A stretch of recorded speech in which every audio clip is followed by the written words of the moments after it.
નવરાત્રી ઉત્સવ શહેરના પરંપરાગત ખેલૈયાઓ, યુવાનો તથા પરિવાર માટે સર્વોત્તમ ગર્વનો ઉત્સવ સાબિત થશે. વિશ્વસ્તરીય અવાજ અને લાઇટિંગ સિસ્ટમ સાથે સંસ્કૃતિ અને સંગીતનો મહામેળો. પરંપરાગત ખેલૈયાઓ માટે મફત પ્રવેશ, લોક સંસ્કૃતિને પ્રોત્સાહન. સમગ્ર મેદાનમાં સીસીટીવી સર્વેલન્સ તથા ડ્રોન કેમેરા દ્વારા સુરક્ષાની સંપૂર્ણ વ્યવસ્થા કરવામાં આવી છે.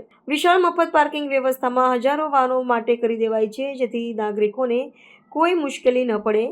આધુનિક સાઉન્ડ અને લાઇટિંગ સિસ્ટમથી રમતમાં રંગભેર અને યાદગાર અનુભવ મળશે. વિશાળ અને ઐતિહાસિક નીલગિરી ગ્રાઉન્ડ પર ભવ્ય આયોજન, પ્રસિદ્ધ કલાકારો તથા સ્થાનિક યુવા પ્રતિભાઓ દ્વારા દરરોજ વિશેષ રજૂઆત યોજાશે.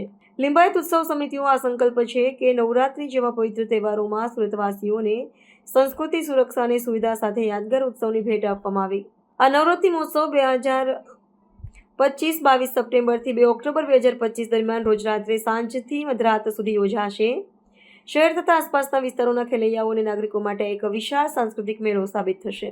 અમારો હેતુ નવરાત્રી જેવા પવિત્ર તહેવારમાં સંસ્કૃતિ, સુરક્ષા અને સુવિધા સાથે નાગરિકોને ભવ્ય અને યાદગાર અનુભવ અપાવવાનો છે. નાગરિકોએ મોટા પ્રમાણમાં ઉપસ્થિત રહીને સંસ્કૃતિના મહોત્સવને સફળ બનાવવા તથા સુવ્યવસ્થિત રીતે ભાગ લેવા અપીલ કરવામાં આવી છે. નમસ્કાર. લિંબાયત ઉત્સવ સમિતિ અને યુથ ફોર ગુજરાત દ્વારા ઝંકાર નવરાત્રી 2025નું આયોજન કરવામાં આવ્યું છે.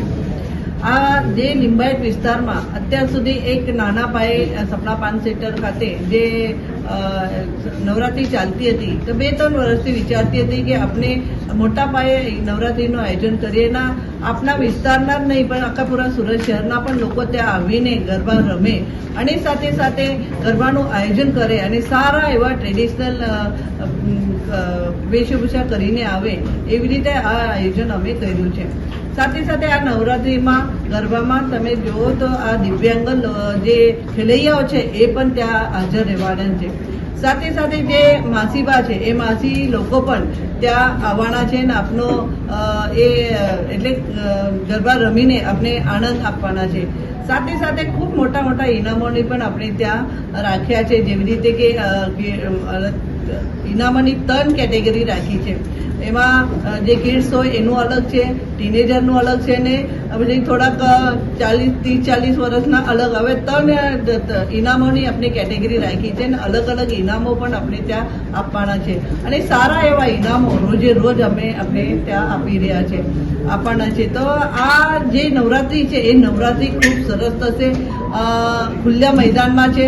વરસાદ જો નહીં જ પડે તો ખરેખર આ નવરાત્રીને ચાર ચાંદ લાગી જાય એવું મારું કહેવું છે.